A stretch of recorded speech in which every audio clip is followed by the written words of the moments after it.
obéissance à la parole de Dieu. Et c'est en quelque sorte plaire également. Oui, mieux vaut plaire à Dieu que de plaire aux hommes. Ah.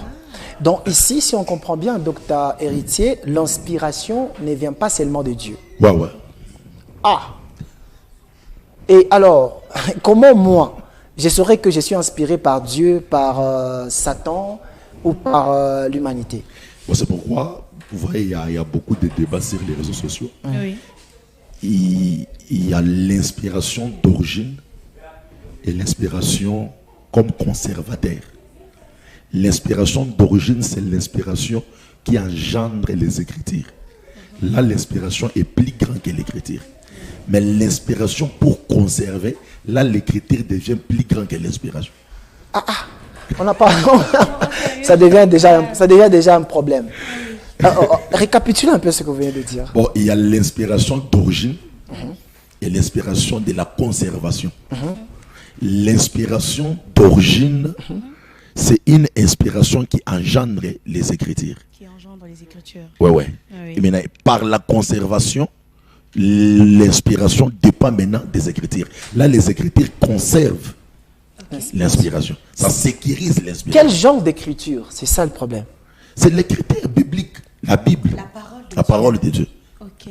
Ah, donc, ça c'est compliqué ici. Hein? Très compliqué. Hein? Alors, moi, la question est de savoir, quand on parle de l'inspiration, uniquement d'abord l'inspiration, en tant qu'un serviteur de Dieu, en tant qu'un enfant de Dieu, est-ce que le diable peut nous communiquer ou peut nous inspirer? Ouais. Dans quel sens? L'esprit de l'homme, c'est une porte.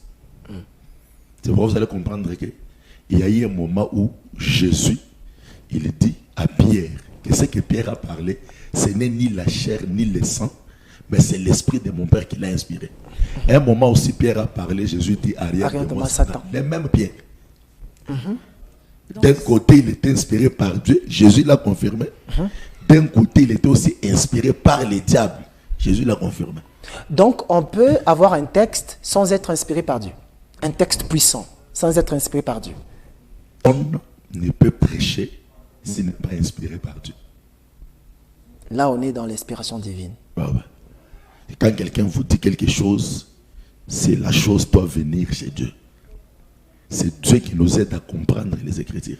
C'est-à-dire que l'inspiration engendre les Écritures et c'est l'inspiration qui nous aide à comprendre les Écritures.